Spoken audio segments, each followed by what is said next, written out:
Miro returns. Jericho Appreciation Society copies Bloodline. MJF begs to be fired. So much happened. It was a great episode of Dynamite, guys. I'm excited. Let's talk about it.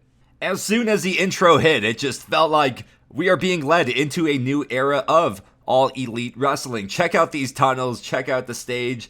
Huge upgrade. This looks so much better. Oh yeah, I'm a sucker for the bright lights, for the big presentation and all that, but the way All Elite Wrestling led off Dynamite, come on. CM Punk coming out with FTR, it feels right. Again, the stage, the presentation for CM Punk and FTR when they came out was awesome. We even got to see CM Punk diving back into the crowd as he was doing when he first arrived at AEW. They went up against the Gun Club and Max Caster. And I just want to say the Acclaim, the Gun Club, they seem to be having a lot of fun together. The chemistry is all there. We have to hope Bowens can get back ASAP because they are a lot of fun to watch. This match as the opener, I absolutely loved, guys, because it's the first Dynamite after Double or Nothing. You have to come out and deliver, so they brought out the best in the world in CM Punk and the best tag team in the world, FTR.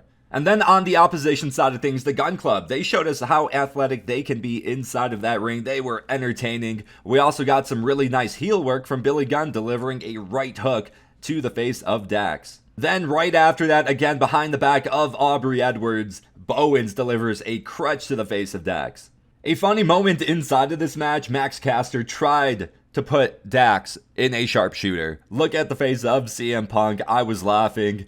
And it did not happen. Spoiler, it did not happen. He broke out of that. We did get a CM Punk botch. I didn't want to mention it, but I'm mentioning it. He just slipped on the top rope. Nothing too bad. He then later looked at the camera and apologized. So, I'll accept his apology. It's all good, Punk. CM Punk and FTR eventually win this match. And right after the match, we get a little New Japan promo because we have Forbidden Door in Chicago coming up. So kind of have to start selling these matches. Now, I do like to have a little fun, grade matches, grade promos, so to grade this match with the promo that followed, I gave it 4 stars. It was really good, but not legendary. Legendary. Let me tell you what was legendary. The promo of MJF Wednesday night, an absolute 5-star. I don't see what promo tops this going forward the rest of the year. I'm serious. And if there is a better promo, let's be honest, the face behind that promo will probably be MJF. The guy gets people in their feelings. He gets people talking. Matter of fact, I loved the way he started this promo. He walked in the ring, he took off his scarf, and he said, "This is Maxwell Freeman speaking." It almost made it seem like he was taking off his mask, jumping out of character. But was he? I'm not really sure. Let me know what you guys think in the comment section. But watching MJF deliver this promo, it just really seemed like he was speaking from the heart. He explained he had to write his own ticket, had to create moment after moment, and he still gets no respect. He then went on and said everything he touches turns to gold, delivering line after line. MJF was on fire. He later then directly looked in the camera and says, "I don't want to be here anymore." He was going right after Tony Khan, criticizing him and almost demanding he gets paid. MJF also brought up WWE, saying make sure he, Tony Khan, hoards that money so he can give it to the ex-WWE talent that can't lace my boots. The crowd then went crazy. MJF then went on to say, "Tony, I want you to fire me." He kept screaming. He then got muted. The mic cuts off. He slams the mic to the ground. 5-star promo. That was sick. Now, I told you guys earlier, the first Dynamite after Double or Nothing, it's gotta be big time. So how did we follow up that 5-star MJF promo? Johnny Elite was advertised as having an open challenge. Now, we did not know who would accept this open challenge. The guy to accept it, Miro. Miro is back. The way they announced it with the promo, they showed the Miro shadow. He then came onto the screen, cut a little promo. I enjoyed that. Seeing Miro come down that ramp, a very, very good feeling. I mentioned earlier, it just feels like a new era of AEW, and we couldn't have that without Miro, so I'm happy he's back. It was a pretty decisive decision. Miro did win that match. I gave this one a 3.5 star. Miro's back. Johnny Elite, he gave some good kicks. He looked athletic out there. And Miro, come on. Just classic Miro suplexes all day. So after a decent 3.5 star match, it cuts to the JAS entrant, Jericho Appreciation Society, and this is kind of the part where my eyebrows reached my hairline. So you see in this image Chris Jericho standing center of the ring with the 1-up. Look familiar. How about this? Does this sound familiar? Angelo Parker Cool Hand then gets on the mic and says, AEW Galaxy, appreciate us. So yes, the Wizard, Chris Jericho, continues to make WWE references. I'm kind of curious, how do you guys feel about WWE being mentioned on AEW? Do you guys feel like it's the little brother trying to get attention, or do you find it comical? Let me know. The promo then continues with William Regal and Eddie Kingston both coming out. William Regal announces Blood and Guts on June 29th. Eddie Kingston gets worked up as Eddie usually does, goes to the ring, gets jumped 3-on-1, and then in the middle of the ring we see Jericho and Ortiz. Ortiz cuts the hair of Jericho. Not that much, but he got a little patch off, and they then announced a hair versus hair match July 15th. I really enjoyed the promo. I think it's a great build-up going to Blood and Guts. We just had Anarchy in the arena. Now we're building the Blood and Guts. I love these two groups together. It's been a lot of fun. I will give this promo a 4-star. The match to follow was a 10-man tag, my favorite match of the night. I gave it 5 stars.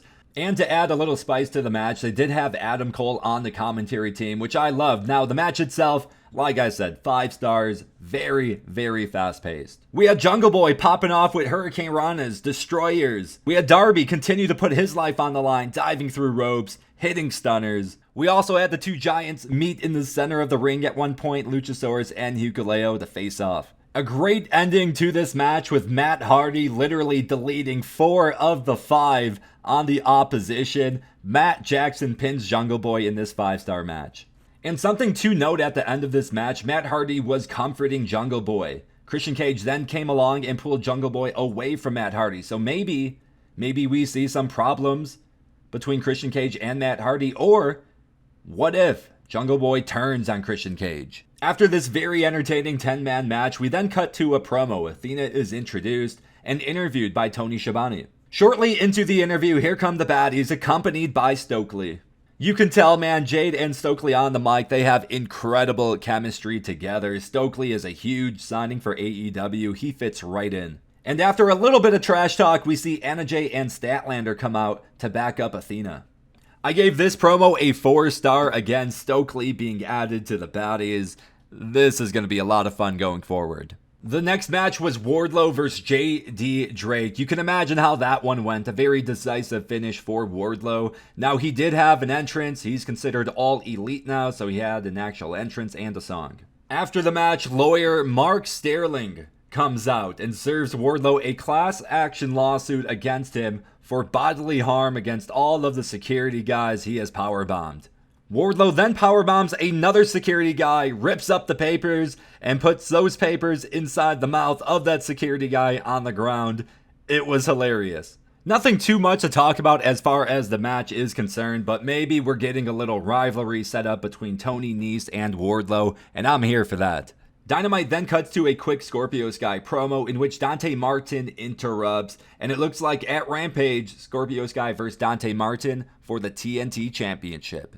After this promo, Dynamite did not let up. They gave us a tag team match. Britt Baker and Jamie Hayter up against Toni Storm and Ruby Soho. Now, the female division in AEW seem to get knocked a little bit, but this match gave me hope for the future. This tag team match was filled with action. Everybody did their part in this match. We saw Toni Storm hit a monster suplex and follow that up with a tornado DDT on Jamie Hayter. We also saw Ruby Soho hit a crossbody on Jamie Hayter, completely flattening her. There was so much back-to-back action. Highly recommend you guys to go watch this one if you missed it. If this wasn't my favorite, it's probably my second favorite women's tag team match that I have seen on AEW. Match ended with Ruby finding some revenge by hitting a Destination Unknown on Britt and pinning her. After the match was over, we saw some more heel play by Jamie Hayter, hitting Ruby Soho and Toni Storm with the Owen Hart title. In the main event, we had Jon Moxley and Daniel Garcia. We also had William Regal and Chris Jericho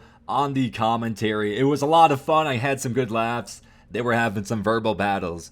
Now, I really enjoyed the match. I gave it 3.5 stars, which is a solid score. We saw Moxley get busted open because of the stitches he received from Double or Nothing, but I just wanted to see some blood on Garcia. That was the only thing that bothered me in the match. That's it. We saw Garcia deliver a monster suplex off the top rope to Moxley. And right before this, there was an opportunity where Garcia, he took his hand, wiped the blood of Moxley, and tried to wipe it on his own face. The issue is, nothing rubbed off on his face. That was an opportunity missed. It would have made a good picture.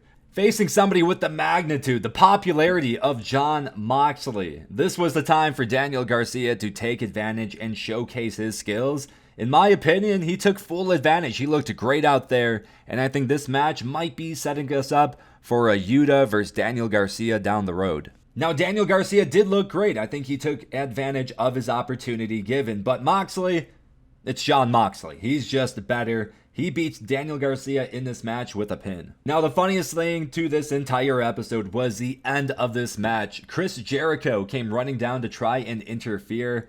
Following him was Eddie Kingston. The funny part was Eddie Kingston, when he was running, he stumbled a couple times. He did not go down, but he stumbled a couple times and he nearly went face first into the ring. I hope you guys enjoyed the video. This is my first time doing this type of video, so if you guys enjoyed, you want more, smash that thumbs up. Let's at least try and get 20 likes, 20 thumbs ups on this video. Subscribe if you're new. Definitely drop a comment below. I want to know how you guys feel about this episode of Dynamite. How do you feel about Miro returning? How do you feel about Jericho Appreciation Society copying the Bloodline? What do you think about MJF? Let me know in that comment section. I will see you guys in the next video. Peace out.